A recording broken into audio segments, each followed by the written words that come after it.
बद्रीनाथ धाम, जिसे बद्री नारायण के नाम से भी जाना जाता है, भारत के उत्तराखंड राज्य के चमोली जिले में हिमालय की गोद में अलकनंदा नदी के तट पर बसा हुआ हिंदू धर्म का एक प्राचीन मंदिर है जो भगवान विष्णु को समर्पित है। यहाँ पर भगवान विष्णु के एक रूप बद्री नारायण की पूजा होती है। भारत के प्रमुख तीर्थ स्थलों में शामिल यह मंदिर 4 धामों में से एक है। बद्रीनाथ मंदिर अलकनंदा नदी के बाएं तट पर और नर नारायण नामक 2 पर्वत श्रेणियों के बीच स्थित है। बद्रीनाथ धाम ऋषिकेश से 214 किलोमीटर की दूरी पर उत्तर दिशा में स्थित है। प्राचीन शैली में बना भगवान विष्णु का यह मंदिर बेहद विशाल है। इसकी ऊंचाई करीब 15 मीटर है। बद्रीनाथ धाम में साल भर सर्दियों का मौसम होता है। कभी कभी तो मई जून के महीने में यहाँ बहुत ज़्यादा बर्फबारी देखने को मिलती है। हालांकि बद्रीनाथ जाने का एक ही मार्ग है, वो है बाया रोड।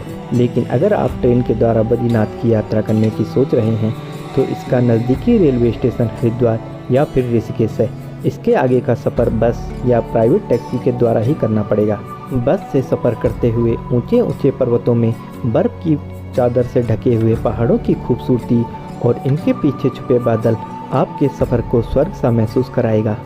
बद्रीनाथ उत्तराखंड राज्य के प्रमुख स्थलों के साथ मोटर योग्य सड़कों द्वारा अच्छी तरह से जुड़ा हुआ है।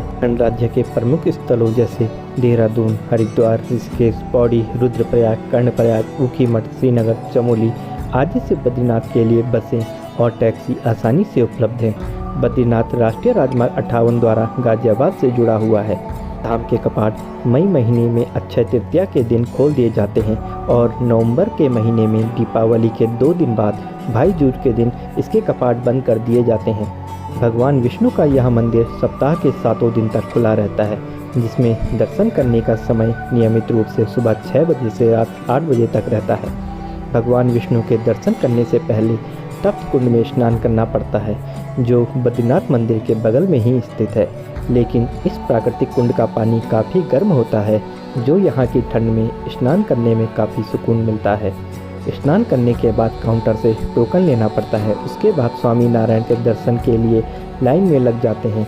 जय गोविंद जय कन्हैया के नारे लगाते हुए अपनी मनवांछित इच्छा लेकर शिद्दत से पूजा अर्चना करते हुए भक्त आगे बढ़ते हैं।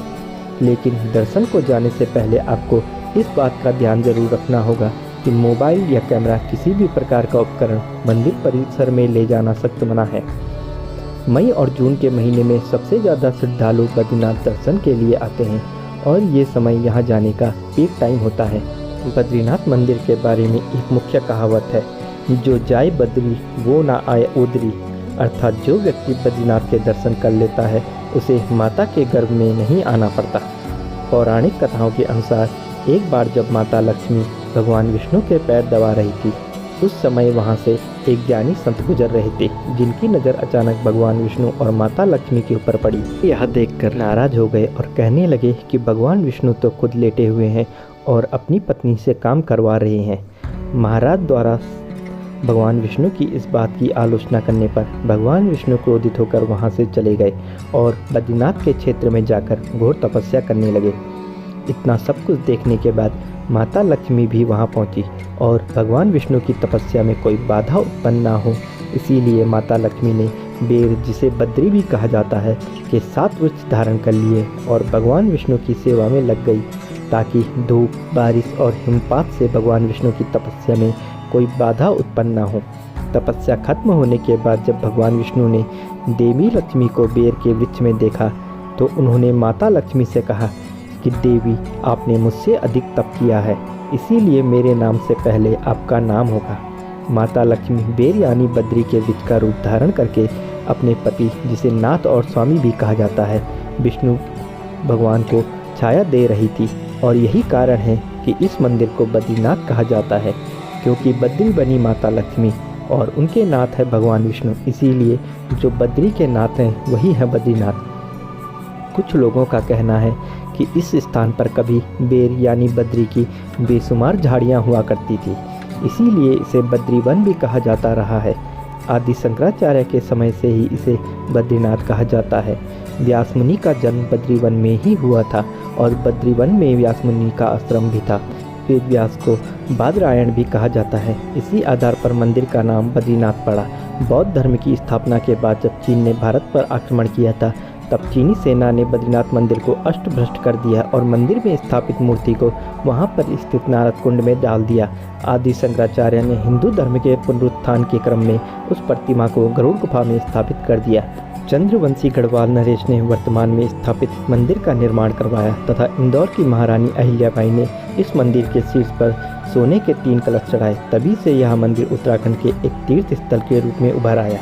बद्रीनाथ मंदिर में स्थापित भगवान विष्णु के एक रूप बद्री नारायण की प्रतिमा को सिर्फ भारत का दक्षिणतम राज्य केरल के नंदपुरी पाद ब्राह्मण ही छू सकते हैं। यह मंदिर 3 भागों में विभाजित है, तन मंडप और सभा मंडप। बद्रीनाथ जी के मंदिर के अंदर 15 मूर्तियाँ स्थापित है। साथ ही साथ मंदिर के अंदर भगवान विष्णु की 1 मीटर ऊंची काले पत्थर की प्रतिमा है। इस मंदिर को धरती का बैकुंठ भी कहा जाता है। बद्रीनाथ मंदिर में वन तुलसी की माला, चने की कच्ची दाल, गिरी का गोला और मिश्री आदि का प्रसाद चढ़ाया जाता है। बद्रीनाथ मंदिर की पौराणिक मान्यताओं के अनुसार जब गंगा नदी धरती पर अवतरित हो रही थी तो गंगा नदी 12 धाराओं में बटी, इसलिए इस जगह पर मौजूद धारा अलकनंदा के नाम से प्रसिद्ध हुई और इस जगह को भगवान विष्णु ने अपना निवास स्थान बनाया और यह स्थान बाद में बद्रीनाथ कहलाया। बद्रीनाथ मंदिर के बारे में कहावत है, जो जाए बद्री वो न आए ओद्री, अर्थात जो व्यक्ति बद्रीनाथ के दर्शन कर लेता है उसे माता के गर्भ में नहीं आना पड़ता है। मतलब दर्शन करने वाले को स्वर्ग की प्राप्ति हो जाती है। बद्रीनाथ मंदिर की मान्यता है कि भगवान बद्रीनाथ के दर पर सभी श्रद्धालु की मनचाही इच्छा पूरी होती है। बद्रीनाथ में भगवान शिव जी को ब्रह्म हत्या से मुक्ति मिली थी।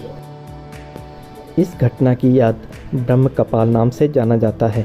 ब्रह्म कपाल एक ऊंची शिला है जहां पितरों का तर्पण श्राद्ध किया जाता है। माना जाता है कि यहां श्राद्ध करने से पितरों को मुक्ति मिल जाती है। दोस्तों, आप सभी को बद्रीनाथ यात्रा से जुड़ी हमारी यह वीडियो कैसी लगी हमें कमेंट सेक्शन में ज़रूर बताएं। और अगर आपको बद्रीनाथ यात्रा से संबंधित कोई भी प्रश्न हो तो हमें कमेंट सेक्शन में ज़रूर पूछें, हम उसका उत्तर देने का पूरा प्रयास करेंगे। और साथ ही हमें इंस्टाग्राम में फॉलो करना ना भूलें और साथ ही हमारे चैनल को भी सब्सक्राइब करें।